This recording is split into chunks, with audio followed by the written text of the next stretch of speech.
Hello बच्चों, welcome to my channel. तो मैं आपको आज फिजिक्स के इम्पॉर्टेंट क्वेश्चंस बताऊंगी और आपके न्यूमेरिक्स जो कि आपके सीजी बोर्ड में आने वाले हैं, जो कि बहुत ही ज़्यादा एमपी रहेंगे, इस पर हम लोग बात करते हैं। क्वेश्चन नंबर पहला है, आपको कन्वर्ट करना है टेम्परेचर को। पहला दिया गया है 30 डिग्री सेल्सियस को फ़ारेनहाइट में करना है। सबसे पहले अपन लिखेंगे गिवन क्या है, C = 30 और F = वॉट।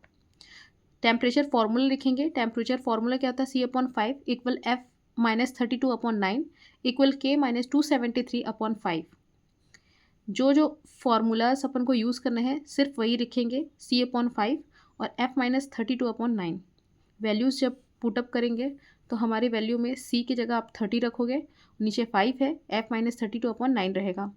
5 के टेबल में ये 6 टाइम में चले जाएगा, यहाँ पे आ जाएगा 6, 9 यहाँ पे डिवाइड पे है, इधर जाके वो मल्टीप्लाई हो जाएगा।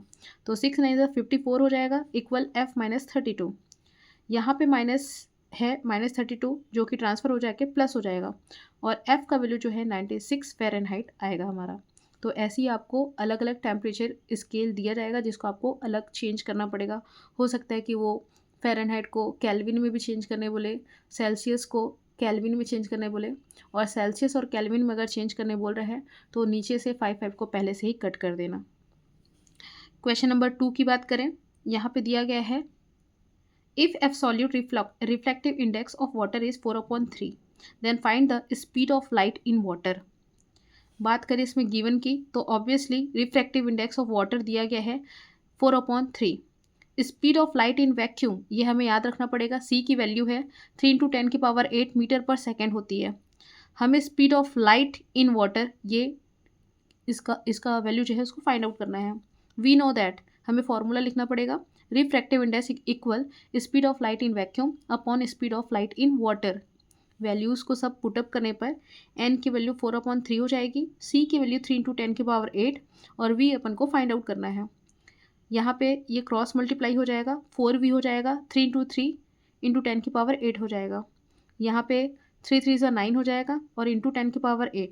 4 यहाँ पे मल्टीप्लाई है, यहाँ पे आके डिवाइड, सॉरी यहाँ मल्टीप्लाई है, यहाँ पे आके डिवाइड हो जाएगा। इसकी फाइनल आंसर जो है 2.25 × 10⁸ मीटर पर सेकेंड इसका आंसर रहेगा। नेक्स्ट क्वेश्चन की बात करें तो 2 mirrors are bend on each other at an angle of 90 degree, explain the number of images. कुछ नहीं है, इसमें आपको थीटा का वैल्यू दिया जाएगा, आपको नंबर ऑफ इमेजेस निकालना है, जिसका बहुत ही इजी सा फॉर्मूला है 360 डिग्री अपॉन थीटा -1। यहाँ पे मैंने वैल्यू रख दिया है, अपॉन में 90, 0 0 कटा, 9 से वो 4 टाइम में कटेगा, 9 4 36, 4 - 1, यहाँ पे आपका आंसर आ जाएगा 3। तो यहाँ पे 3 इमेज जो है फॉर्म्ड हो रहे हैं। नेक्स्ट बात करें क्वेश्चन की, the height of a man is 160 centimetre, plane mirror of what height will be required by him to see his full image. इसमें ये बोला जा रहा है कि पर्सन का हाइट 160 सेंटीमीटर है और उसको अपना फुल इमेज देखना है, और फुल इमेज देखने के लिए उसे कितने हाइट की मिरर लेनी पड़ेगी। गिवन में यहाँ पे लिखेंगे height of man 160 centimetre, height of mirror अपन को निकालना है। We know that height of mirror equal 1/2 into height of man, 1/2 रहेगा। हाइट ऑफ मैन की वैल्यू 160 है, यहाँ से ये कट हो जाएगा तो 80 सेंटीमीटर इसका आंसर आएगा। नेक्स्ट है, if the refractive index of water is 1.33 and the refractive index of glass is 1.5 then find refractive index of glass with respect to water. Question में ये बोला जा रहा है कि वाटर और ग्लास दोनों की रिफ्रैक्टिव इंडेक्स दिए गए हैं, आपको यहाँ पे रिलेटिव रिफ्रैक्टिव इंडेक्स निकालना है। सबसे पहले गिवन में मैंने लिखा हुआ है refractive index of water 1.33, refractive index of glass is 1.5।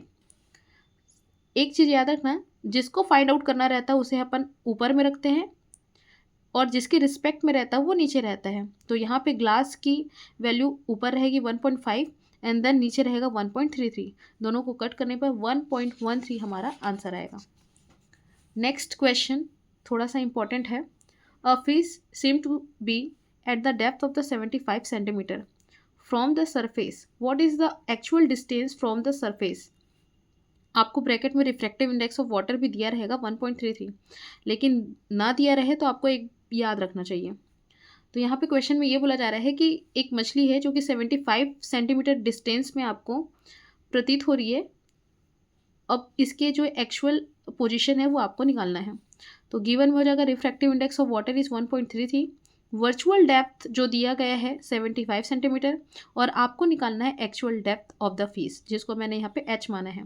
We know that refractive index equal actual depth upon होता है वर्चुअल डेप्थ। वैल्यूज़ को पुटअप करने पे 1.33 रहेगा, एक्चुअल फाइंड आउट करना है, वर्चुअल 75 है, इधर ये डिवाइड में इधर जाके वो मल्टीप्लाई हो जाएगा। तो 1.33 इंटू 75, इसको मल्टीप्लाई करने पर 99.75 सेंटीमीटर लगभग आएगा, तो इसको अपन 100 ले सकते हैं। नेक्स्ट क्वेश्चन है आपका सीरीज़ और पैरेलल कॉम्बिनेशन से जुड़ा हुआ, जिसमें आपका ड्रॉ है। और जब भी इस तरह के क्वेश्चंस आएंगे तो आप पहले देख लेना कि कौन कौन से कॉम्बिनेशन में मिला है, और सबसे पहले कोशिश करना कि उसको पैरेलल को पहले सॉल्व करें। तो मैं यहाँ पे सबके नाम दे देती हूँ, ये R1 है, ये R2 है, ये R3 और ये R4 है। पहले अपन देख लेते हैं कि कौन कौन सा पैरेलल में है, कौन सा सीरीज़। तो सबसे पहले पैरेलल कॉम्बिनेशन में है आपका R3 और R4। जैसा मैंने बोला कि सबसे पहले पैरेलल का ही फॉर्मूला लगाएं। तो we know that equivalent resistance in parallel combination 1/R equal 1/R1 plus 1/R2 plus R3। तो 1/R इक्वल जो है पैरेलल में 1/R3 plus 1/R4। Value put up करेंगे 1/4 प्लस 1/8। एलसीएम लेंगे 4 और 8 का एलसीएम 8 आएगा, नीचे से डिवाइड ऊपर से मल्टीप्लाई। 4 का टेबल 2 टाइम्स में जाएगा, तो 2 1 से 2 हो गया, और यहाँ पे 8 से 8 कट जाएगा, 1 आएगा, 1 का मल्टीप्लाई 1 से करेंगे तो 1 हो जाएगा। 2 और 1 3 हो जाएगा, 3/8 हो जाएगा। ये याद रखना हमेशा यहाँ पे वैल्यू 1/R का नहीं, हमें R का वैल्यू चाहिए। तो हम इसको जस्ट क्या कर देंगे, ऊपर पलट देंगे, तो ये 8/3 हो जाएगा। इसको कट करने पर 2.66 ओम हमारा यहाँ पे रेसिस्टेंस आया, जिससे हमारा एक नया जो है कॉम्बिनेशन प्रिपेयर हो जाता है, जिसमें R1 2 था, R2 4 है, और नया वैल्यू R का 2.66 है। नेक्स्ट हम लोग लगाएंगे equivalent resistance for series combination, जिसमें R equal R1 plus R2 plus R3 होता है। इसको मैं R' मान लेती हूँ। यहाँ पे रहेगा R1, ये रहेगा R2 और ये रहा R। तीनों को ऐड कर देंगे 8.66 ओम, ये हमारा आंसर आ जाएगा। नेक्स्ट क्वेश्चन है image of an object place 30 centimetre for from a convex mirror is form 10 centimetre for determine the focal length of the convex mirror. इस तरह के क्वेश्चन बहुत ही ज़्यादा इंपॉर्टेंट है। इसमें दिया हुआ है, गिवन क्या है, डिस्टेंस ऑफ ऑब्जेक्ट, जिसको अपन यू से डिनोट करते हैं, जो कि दिया हुआ है 30 सेंटीमीटर। एक चीज़ याद रखना, कॉन्वेक्स मिरर रहे चाहे कॉन्केव मिरर रहे, ऑब्जेक्ट का जो डिस्टेंस रहता है विच मीन्स यू की वैल्यू जो रहती है वो हमेशा नेगेटिव ही रहती है। तो यहाँ पे यू का वैल्यू हम लोग ले लेंगे -30। डिस्टेंस ऑफ इमेज जो है वी की वैल्यू 10 सेंटीमीटर दी गई है, और हमें एफ निकालना है। तो फॉर्मूला हो जाएगा mirror formula 1/f equal 1/v plus 1/u। Values put up करने पे 1/10 हो जाएगा, प्लस 1/-30 होगा, प्लस माइनस यहाँ पे माइनस हो जाएगा। फिर उसके बाद 10 और 30 का अपन निकालेंगे एलसीएम, जो कि आएगा 30। फिर से वही चीज़, नीचे आपको डिवाइड करना है, ऊपर मल्टीप्लाई करना है, तो 3 - 1 आएगा, यहाँ पे घटाने पर 2/30 हो जाएगा। फिर से मैं बोली हूँ कि 1/f नहीं, हमें f चाहिए, तो ये भी पलट जाएगा, 30/2 हो जाएगा, और हमारा आंसर आ जाएगा 15 सेंटीमीटर। नेक्स्ट जो क्वेश्चन है उसको बताने से पहले मैं कुछ इंपॉर्टेंट फैक्ट्स बता देती हूँ।